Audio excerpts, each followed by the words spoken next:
Welcome back. CLIC Connect. I'm Craig, your host. This is part 2 of my interview with Eric Paulsen of Kidder Mathews, and we are discussing the attack on Prop 13 and the other propositions that have protected your real estate taxes. So, no further ado, I'd like to bring Eric back. Eric, welcome back. Thank you for a great first episode. Okay, it is the bottom of the ninth. You're the closer, so we're just going to go to town on this. I still think we've got some more to say about ACA 13.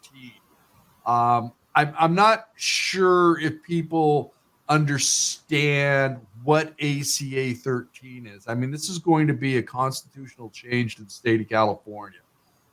What else can you tell the audience about that? Right.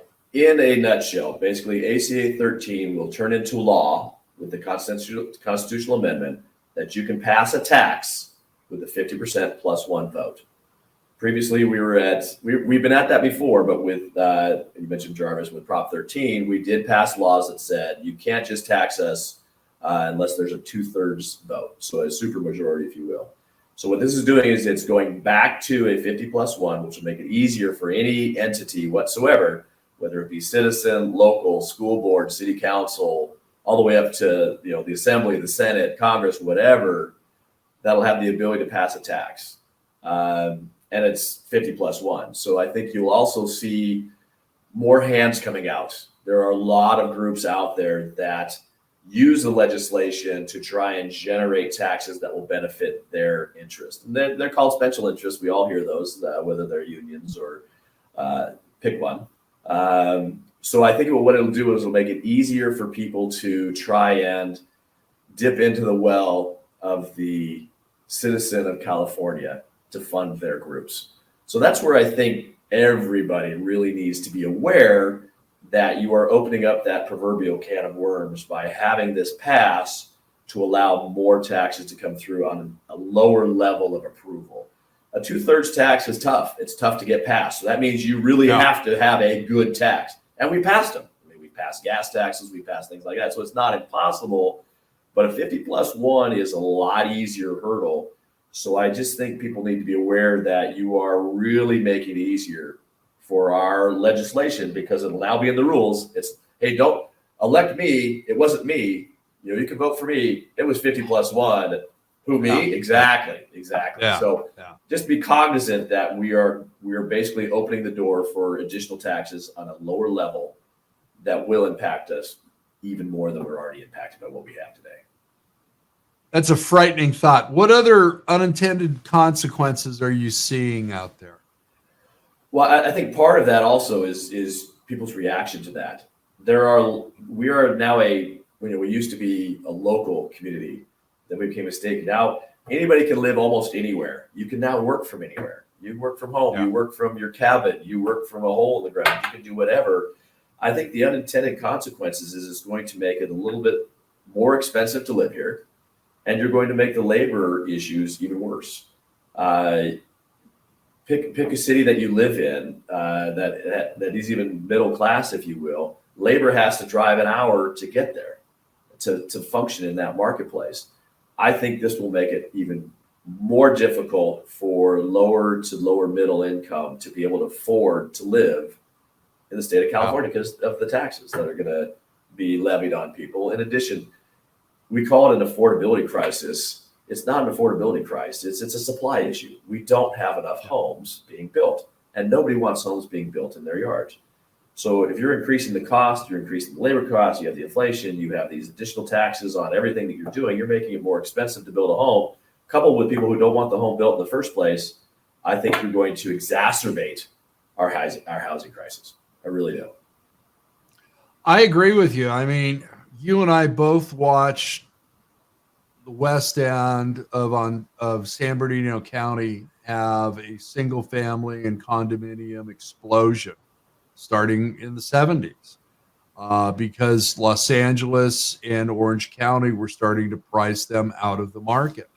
Right. And I Ventura for decades was always where school teachers, nurses, various other professionals live that were working in Santa Barbara because they could not afford to live in Santa Barbara. And you can be that digital nomad and work anywhere. Right. But, Right. when you are taxing everybody out of the state, what are you going to have? Nothing. Well, you still have some great weather. You still have the brain. You still have some great universities. People will make do. It's tough to be able to say California will implode and disappear into the earth. So it's really tough to say that that's going to go away. It will level out. We've been talking about recession. We've been talking about real estate coming back down in values. Interest rates have gone up. We're headed for a reset, which is a good thing. Yeah. It's good that the market. We've discussed this before. We need a reset. It's gotten too expensive, but we need to be able to reset down here. But if you're now taking it back up here with all the costs and all the additional fees and taxes you're anticipating getting put on here, I think it will be even more detrimental than people can imagine. We're just not prepared for it. We're not in a situation where we will respond really well to all this. As an example, senior housing. We've been talking about converting office buildings to senior housing. That sounds great, but it's so expensive to do that. And most of our seniors going into housing are in fixed incomes. So you're seeing senior housing failures because I can't afford to pay the person coming in, changing the bedpans $40 an hour, and then be able to raise my rents on somebody on a fixed income. So I just think we're going to see even more problems, if you will. It's the cause and effect. This is going to be a cause that's going to have a pretty dramatic and I think negative effect. Yeah. No, I agree with you. I mean, you and I have seen, Eric and I live in the same city, and we're seeing new senior centers looking somewhere between mid-upscale apartment complex or a select service hotel, depending on your point of view. And, knowing how I grew up, that's not appealing to me. I mean, I don't want to live in an apartment, on the fourth floor and not be able to get down to the ground floor without assistance. That doesn't sound appealing to me. Yeah. I could be wrong, but I don't think so. Don't worry. It's not about you. It's about where your kids stick you. So don't worry about it, Craig. Exactly. You'll be fine. Yeah. That's like, who are you? Yeah. Well, think about it. Some of the more expensive senior housing are $10,000 a month. Yeah. I mean, that's an expensive home. That's more than most folks' mortgages on their houses to do that. And if you're a retired school teacher, that's very difficult. But remember, Los Angeles has come up with the idea to fix this. You can now have an ADU on your lot. So there you go. I think that's still one of my favorite stories where the Fed, you come back in, the local jurisdiction says you can't build 250 units here. And then you turn around and say, that's fine. The Fed said I can build 300. So bam, screw you. Here's an extra 50 on your site. And, they're suing Airbnb because residences don't want short-term rentals. It just seems like we're all counterintuitive and someone throws something else out and it's just creates a bigger mess. It does. And, unfortunately, the political scenario in this state, I'm not going to say it's unique. I'm just going to say it's different. I know New York has got its problems, Illinois, Chicago, Miami does. There's just something in the ethos around the country right now. That's, if you're for fiscal responsibility and, the public trust and good, you don't seem to be paying attention to that much right now. And it's something that we definitely need to get back to. Well, now, I think it goes back to the people.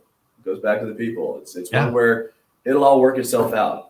You know what? We'll just, or my vote is meaningless. It's not going to mean anything because I'm outnumbered.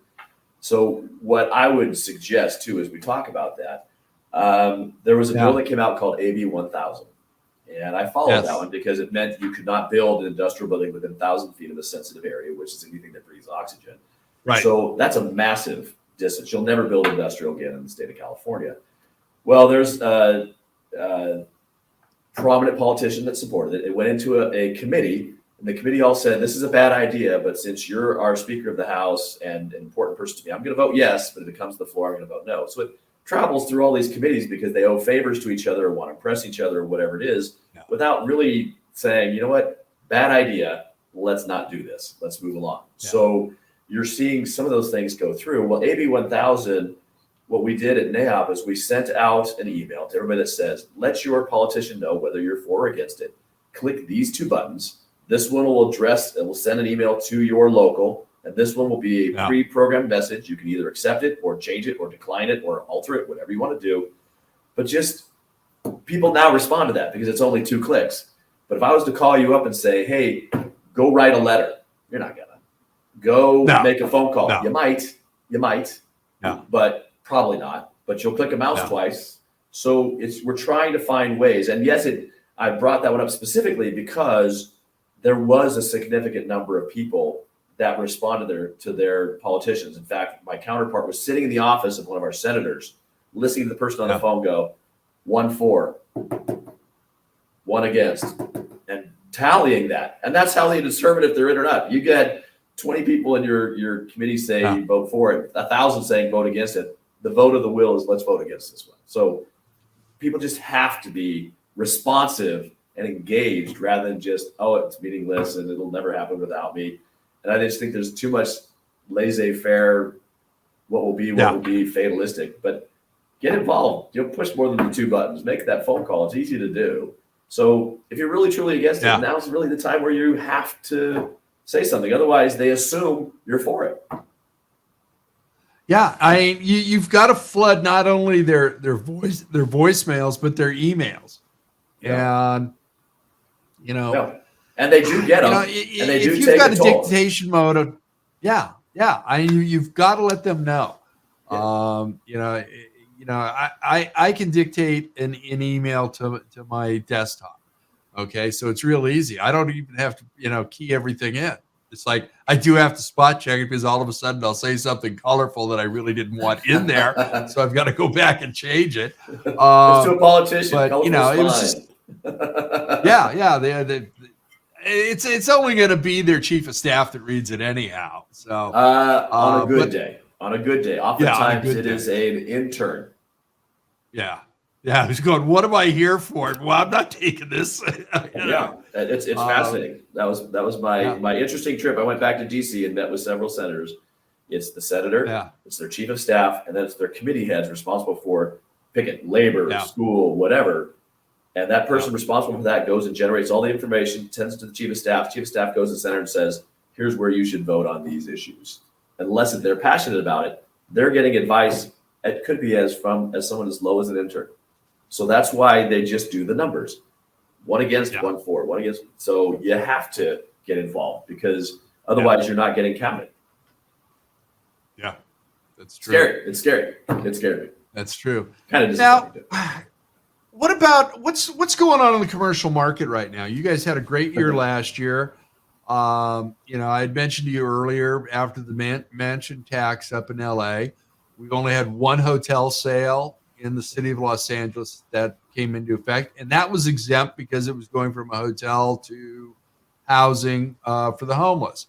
So how are all these things affecting you? I mean, you're running offices all over Southern California and Arizona for Kidder Mathews. And, is your transaction volume still real high, but the dollars are less? What's happening there so far for 2023, and how much of these tax items do you think are playing a factor in people's decisions? Well, I'll say tax is one arrow in the quiver. Inflation is another big arrow in the quiver, but it's really also about interest rates going up and trying to control inflation. So real estate people will play in whatever market you go, just as long as there's some stability and they know the rules of the game. So if I know that my interest rate's going to be 5, and it's going to be 5 for the next, 6, 7, 10 months, whatever, I'll play. So when you talk about transaction volume is the same as last year. So if I did 1,000 deals last year, by this time I'm doing 1,000 or 1,000 greater this year. But if I did $1 billion in transaction value, I'm doing about 620 million this year. So the value itself is down by about 38%. Well, for my industry, we get paid on value, not the number of transactions we do. We don't get a pat on the back for doing another one. We get paid as a percentage of the value of that transaction. So what you're seeing across the board for all brokerage shops I think that's pretty consistent across the board as to what you're seeing is transaction volume's high, but the values are down. But I love this analogy that one of my Carlsbad brokers threw at me. I've got a 15,000 square foot industrial building. For the last 10 years, I've been catching the 2,000, the 5,000, the 10,000 growing up to the 15,000. So I'm catching the market as it increases. He goes, this past year, I'm catching the market as it decreases. I'm catching the 20, the 30, the 40 that are all coming down to the 15. So we were catching them going up for the last 10 years. Now we're catching them coming down. So you're seeing smaller transaction value as people are reducing their footprint. And a lot of that is interest rates. A lot of that is labor costs have gone up. A lot of that is when you think about an increase in their expenses and their pipelines, how much of that can they push down to the consumer, or how much of that can they push down to their clients? And then if they don't, they have to eat it. Now you're looking at expenses. Where do I reduce? G&A is my number one expense. Real estate's my number two. So you're starting to see a little bit of that measuring of, do I need to let go of people, or can I do a smaller footprint? Is my business still going to be viable? And what I think you're seeing is a little bit of businesses saying, with all the regulations coming down, all of the additional costs that are being thrown at me, it's very difficult to run my business here. So I think that's where you're seeing a little bit of that impact on our market. Whereas life science was an expensive industry, that's decreased because it's based on interest rates and venture capital being able to fund it. Apartments, rents are flat to increasing, but now you're hearing about rent controls, and you're hearing about conversions of apartment buildings to shelters of some sort. So I'd say we're headed to a reset. I think it's good because we've gotten very expensive. Our markets typically go up, have a reset, go back up, higher, reset, back up higher, back up higher, back up higher. So unfortunately, my finger didn't quite register on all that, but anticipate just a chart that has dips and rises, but is always rising. We need the dip. It's gotten very expensive, and to a point where you're paying too much above replacement cost to be justifiable. So I think it's okay. I think we're headed for a little bit of a reset. You're seeing office tremendously impacted just because of the change to everything that's going on and the uncertainty of that. Multifamily still strong. Industrial, you're finally seeing a little bit of cooling of the brakes, if you will, hitting the brakes, cooling the jets, whatever expression you want to use, where we were a 1% vacancy factor. We're now going to 3%. Historically, it's been 4%. So we're still historically great, still a fantastic market, but now you have more alternatives than you did prior to. And so it's a little bit easier to function in. So we need a little bit of that to happen just to be able to catch our breath and reestablish our footing before we rise back up again. I agree with you, my friend. Eric, we're out of time. I want to thank you so much. I mean, you are the best. You definitely are. You've got an open invitation to come back anytime, but I definitely want to bring you back and talk about some of the updates that we're going to get on all of these initiatives and ballot measures and court cases. As at the end of the day, it affects all of us. Absolutely. Nobody likes taxes. I said that in the last episode. Do you want yours going up? Think about that. Yeah. So I know I do. And your voice matters. I get it. But your voice matters. Yeah. Absolutely, my friend. Thank you for being part of the conversation again, my friend. I really appreciate it. Thank you. Always a pleasure. Always a pleasure. Thanks, Greg, for having me. Anytime. Thank you, our audience. Very important series. Taxes. Okay. You guys need to get involved. It cannot be left to simply our politicians. You need to do your own research. You need to do your own due diligence. Whatever you want to say, you need to take responsibility and you need to help. So I appreciate all of you. Thank you very much. I want to thank our good friends over at Red Roof Franchising for making this episode possible. They've been a production partner with us since the very beginning. And thank you, Matt Hostetler, and the entire development team. If you're looking for an alternative brand, a soft brand, an extended stay, give Matt a call. Let him know that producer Danny and I sent you. They'd love to hear from you. Also, we're doing more shows that are going to be multi-part, and we're going to be touching on a lot of different subjects. I would like to put an invitation out to the governor of the state of California. I'd like to put in an invitation to the Jarvis tax people as well. Anybody on this subject that would like to talk about it, please contact either producer Danny or myself. You can DM us. We do look at all the comments. So thank you for that. And also, March 6th and 7th, 2024 is the 7th annual California Lodging Investment Conference. Join us. We've got everybody in one room focused on the hotel market here in the Golden State of California. So we've got a lot to talk about, a lot of great information coming your way if you attend. You can register at cliconference.com. Thank you. Don't forget to check us out on California Craig on Instagram. We've also got 3 Minute Thursdays on Instagram with Glenn Hausman and myself. Friday Night Audit with Glenn, myself, and producer David. So join us there as well for a lighthearted conversation and look at hospitality. Thank you again for joining us, and we'll see you in the next episode. And please remember to subscribe and ring the bell at our YouTube channel. You can follow us on all the other platforms. Really helps producer Danny and I if you subscribe and ring that bell for updates on YouTube. Thank you and goodbye.